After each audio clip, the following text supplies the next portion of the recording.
संभल के कल्की धाम में शिलादान और शिला पूजन कार्यक्रम का आयोजन हुआ है। इस दौरान पीठाधीश्वर आचार्य प्रमोद कृष्णम ने राहुल गांधी से प्रियंका गांधी वाड्रा को कांग्रेस सौंपने की बात कही। उन्होंने कहा कि कांग्रेस में प्रियंका गांधी लोकप्रिय हैं। राहुल गांधी कांग्रेस का पिंडदान करने के बाद अब अलायंस इंडी को भी गर्त में डाल चुके हैं। भारत एक्सप्रेस से एक्सक्लूसिव इंटरव्यू में आचार्य ने कहा है कि प्रधानमंत्री मोदी के नेतृत्व में देश में सनातन का विस्तार हो रहा है और नफरत फैलाने वाली ताकतें दम तोड़ रही हैं।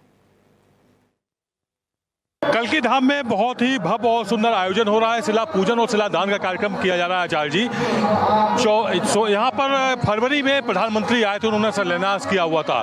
काफी कुछ निर्माण हो गया है, आगे क्या कुछ प्लानिंग है आपकी? देखिए, भगवान का अवतार यहाँ होगा, ये पुराणों में लिखा है। श्री कल्की धाम, श्री कल्की धाम एक ऐसा धाम है जो भगवान का अवतार जहाँ होगा उस अवतार के होने से पहले स्थापित हुआ। और भारत के प्रधानमंत्री जी ने 19 फरवरी को इसका शिलान्यास किया। इसी जगह बैठ के पूजा की, इसी जगह बैठ के आधारशिला रखी। हमने सारे श्रद्धालुओं को अपील की है कि प्रार्थना की है कि अपने हाथ से एक एक शिला कल्की धाम के निर्माण के लिए यहाँ स्थापित करें। तो आज शिलादान है, 1008 शिलाओं का दान होगा। देश के कोने कोने से जो भी कल्की भगवान के प्रति श्रद्धा रखते हैं वो सब यहाँ पधार रहे हैं और ये शिलादान अभी कुछ दिन चलेगा। और आज 1008 शिलाओं का दान हो रहा है। आज 1008 शिलाएं अपने हाथ से स्थापित करने के लिए श्रद्धालु आ रहे हैं। हम सबका स्वागत करते हैं। और श्री कल्की धाम विश्व का ऐसा पहला अनूठा धाम है जो भगवान के अवतार होने से पहले स्थापित हुआ। दूसरा, श्री कल्की धाम का जब निर्माण शुरू हो रहा है तो ये 4 से 4.5 साल तक इसमें समय लगेगा। ये पहला ऐसा धाम है कि भगवान के 10 अवतारों के 10 अलग अलग गर्भगृह इसमें स्थापित होंगे। तो श्री कल्की धाम की इस पवित्र भूमि पर भगवान का अवतार मुझे लगता है जल्दी होने जा रहा है, क्योंकि भगवान का अवतार जहाँ होता है उस अवतार होने से पहले उपद्रव शुरू होते हैं। तो जो देश में उपद्रव हो रहे हैं, खासतौर से संभल में जो उपद्रव हो रहे हैं, तो मुझे लगता है कि ये भगवान का अवतार अब बहुत जल्दी होने जा रहा है और अवतार में ज़्यादा समय नहीं है। अभी मैं गया हुआ था, एक 46 साल पुराना मंदिर दिखाई दिया। वहाँ पर शिव मंदिर था, स्थापित था, चारों तरफ अतिक्रमण हो गया था, इंक्रोचमेंट हो गया था। उस पर आप क्या कहना चाहेंगे? देखिए, अभी तो 46 साल पुराना मंदिर निकला है, 56 साल पुराना भी निकलेगा, 66 साल पुराना भी निकलेगा, 76 साल पुराना भी निकलेगा, 600 साल पुराना भी निकलेगा। इस देश को लूटा गया है, सनातन को मिटाने की साजिश की गई है। 1000 साल तक सनातन को मिटाने की कोशिश हुई और मंदिरों को तोड़ा गया। ये इतिहास है, ये इतिहास में काले पन्ने दर्ज हैं। तो अब सनातन करवट ले रहा है और मुझे लग रहा है भारत को एक ऐसा प्रधानमंत्री मिला है जो भारत के गौरव को बढ़ाने का काम करने के साथ साथ सनातन के गौरव को ऊंचा कर रहे हैं। तो अब तो परिवर्तन का युग है और ये जितने भी लोग जो सनातन के विरोधी हैं, मुझे लगता है इनका अब इनकी दुकान में सौदा बचा नहीं है और इनकी दुकानों के शटर डाउन हो जाएंगे। नफरत का बाजार अब बंद होने जा रहा है। अब मोहब्बत, प्रेम, करुणा, त्याग, तपस्या, बलिदान, सत्य, अहिंसा, दया, इसका दौर आएगा। मोहब्बत की दुकान एक राहुल गांधी ने भी खोली हुई है। वो कहते हैं कि नफरत की दुकान मोदी सजा रहे हैं और वो मोहब्बत की सजा रहे हैं। देखिए, राहुल गांधी जी को चाहिए वो राजनीति से संन्यास ले लें। अब प्रियंका गांधी जी को कांग्रेस की कमान सौंप देनी चाहिए। आप ये प्रियंका की तरफ एक सॉफ्ट कॉर्नर रखते हैं। जब आप कांग्रेस में थे तभी मैंने देखा था आप प्रियंका के लिए एक ऐसा सॉफ्ट कॉर्नर रखते हैं। राहुल पर आप अटैकिंग फॉर्म में रहते थे, कांग्रेस में रहते हुए भी, और मैं अभी भी देख रहा हूँ एक सॉफ्ट कॉर्नर आपके दिल में प्रियंका के लिए। मेरा कॉर्नर ना किसी के प्रति सॉफ्ट है ना हार्ड है। मैं प्रतिभाओं का सम्मान करता हूँ। वो जिसमें लौ है अंधेरों में और चमकेगा। वो जिसमें लौ है अंधेरों में और चमकेगा। किसी दिए पे अंधेरा उछाल कर देखो। जिसमें प्रतिभा है उसको दबाया नहीं जा सकता। और प्रियंका गांधी के साथ कांग्रेस में बड़ा अत्याचार हुआ, उनकी प्रतिभा को दबाया गया। अब संसद में कल वो बोली हैं, परसों बोली हैं, तो सारे कांग्रेस के कार्यकर्ता उनकी भाषण की तारीफ कर रहे हैं। राहुल गांधी के भाषण की आज तक किसी ने तारीफ नहीं की। तो राहुल गांधी जी को अब 15 साल का मौका मिला था। उन्होंने इस 15 सालों में उन्हें जिम्मेदारी मिली थी कांग्रेस को ताकतवर बनाने की। उन्होंने कांग्रेस का अंतिम संस्कार कर दिया।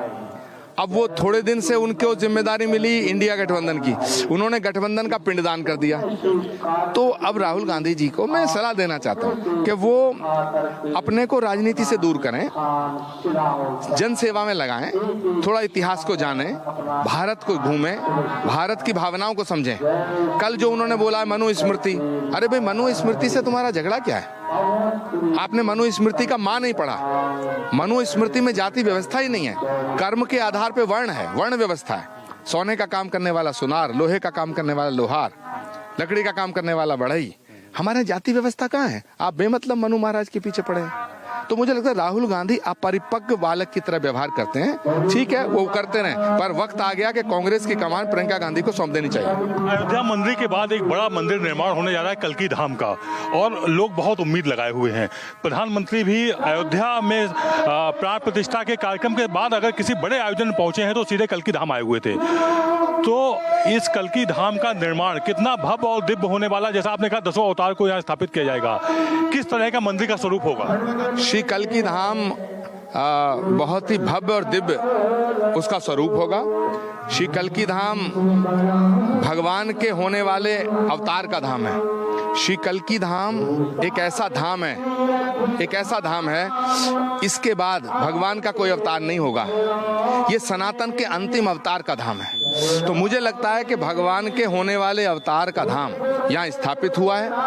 प्रधानमंत्री जी ने इसकी आधारशिला रखी है। 4 से 4.5 साल में हम लोग कोशिश कर रहे हैं, सभी प्रार्थना कर रहे हैं कि ये अपने स्वरूप को पूर्ण स्वरूप को उपलब्ध हो जाए और ये धाम विश्व को दिशा देने का काम करेगा। आचार्य जी, एक पर्सनल सवाल करना चाहेंगे।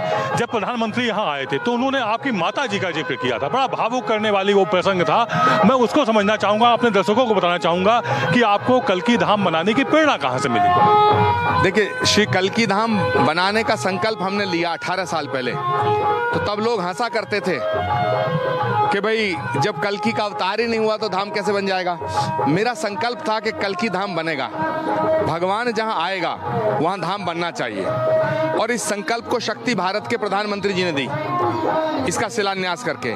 लेकिन बीच में जो सरकारें आईं, उत्तर प्रदेश में जो समाजवादी की सरकार, जो दूसरी सरकारें, जो सनातन विरोधी सरकारें थीं, उन्होंने कल्की धाम के निर्माण पर पाबंदी लगा दी। तो जब वो पाबंदी लगा दी तो मैं हाई कोर्ट गया, हम लोग सुप्रीम कोर्ट गए, सुप्रीम कोर्ट से फिर हाई कोर्ट आए। 18 साल का संघर्ष हमने झेला। तो एक दिन मैं बड़ा दुखी था, जब मैं बहुत दुखी था, मेरा मन दुखी था कि कल्की धाम का निर्माण शुरू नहीं होने जा रहा। तो मेरी माँ ने मुझसे कहा कि कल्की धाम को कोई नहीं बनवा सकता, कल्की धाम को अगर कोई बनवा सकता वो नरेंद्र मोदी है। और वो 5 साल पहले ये बात कह के चली गई।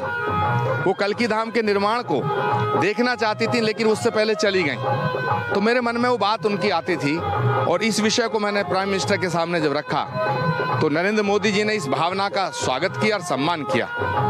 तो वो विषय नरेंद्र मोदी जी ने अपने भाषण में छेड़ा था।